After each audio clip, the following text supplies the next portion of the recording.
All right, so today we're doing our first unit on World War II. Before we begin discussing World War II, can everybody please go to todaysmeet.com/blueishistory1. We will be using the Today's Meet for our discussion slides.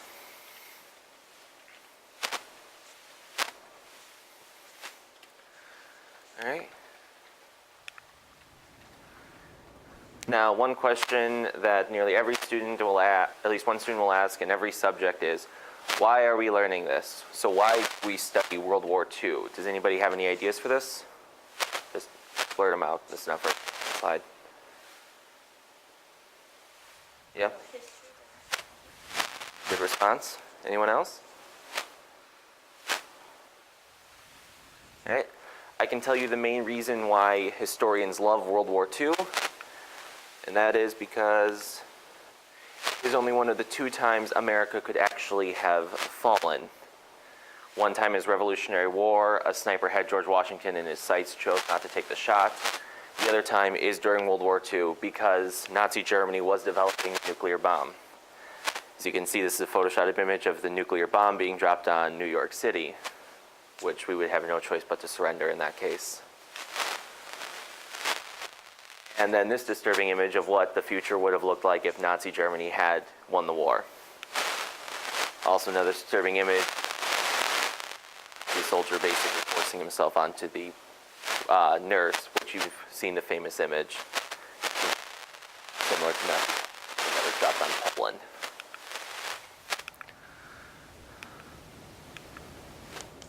There you go. So go to the Today's Meet.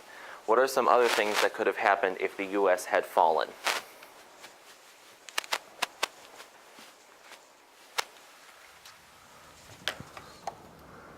Hold on up.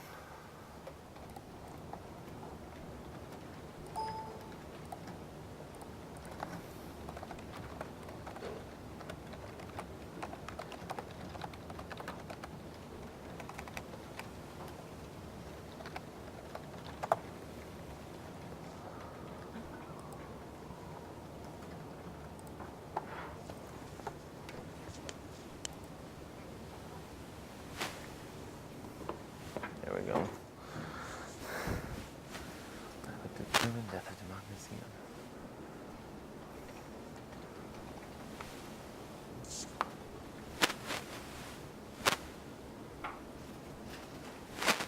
All very real and all very terrifying prospects if we had lost the war.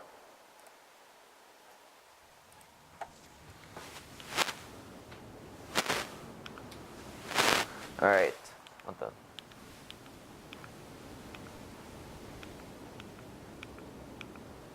All right, these two slides got mixed up somehow. So we'll start at the beginning. Of course, the beginning when the United States entered the war, December 7th, 1941, a day that shall remain in infamy, was the Japan attacked Pearl Harbor.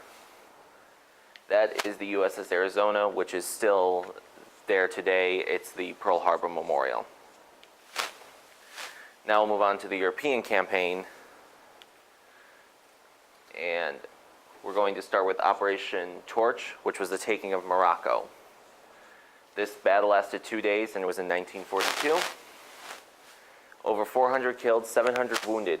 It was the beginning of the African and European liberation. It was the first land we actually took from the Nazis in the European campaign. Morocco is right there. So you're going to work all the way through Africa. Next big major battle is we're going to talk about Sicily. As you can see, this is a much more costly battle lasting over a month. It was the first major European land that we took. You can see Sicily right down there in the corner there, where we have access to the Axis power of Italy. Next major battle we're going to talk about is Battle of Normandy, also known as D-Day. 16,000 killed and 40,000 injured. This is Normandy Beach. As you can see, this picture was taken after the original siege because you can see a man standing right there, or sitting right there, writing a letter possibly home or eating. Can't really tell. Now we're going to move on to the Pacific campaign. Back over here. All right, Battle of Guam in 1944.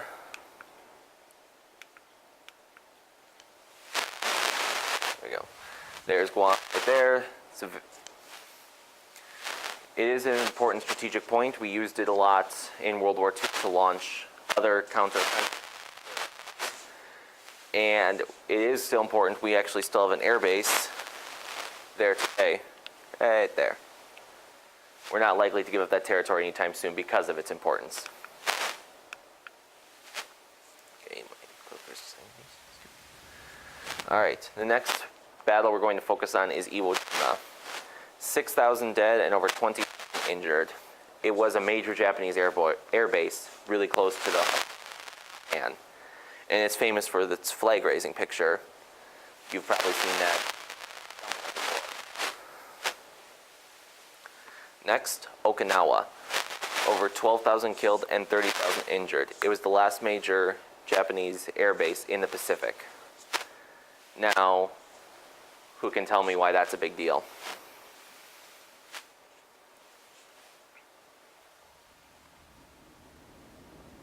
Yes? It cuts off Japan by from all of their bases. Yep. All right.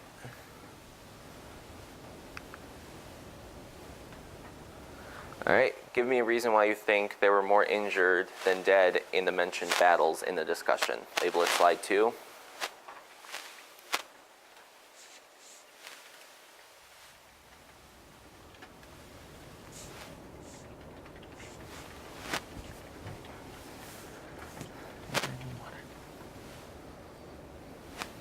right, let's look at some of them.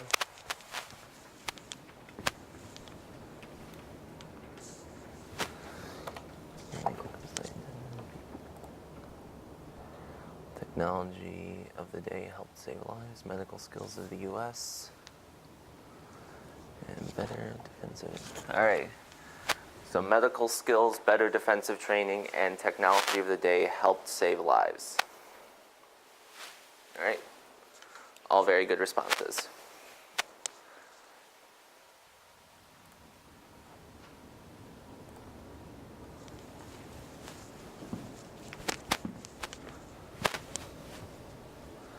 All right, now with no potential threats, our bombers could go to Japan easily. And of course, they dropped the 2 atomic bombs, Fat Man and Little Boy, on Japan. As you can see in the image, there's the clouds, there's the top half of the explosion, bottom half, and below the image would be Japan. The explosion was massive. And because we dropped the bombs and Russia's potential invasion, Japan surrendered on September 2nd, 1945. It was called VJ Day, Victory Japan. And because we won the war, we of course have the normal famous image of the sailor kissing the nurse instead of the Nazi soldier forcing himself on the nurse. Thank you. And that's it for today, class.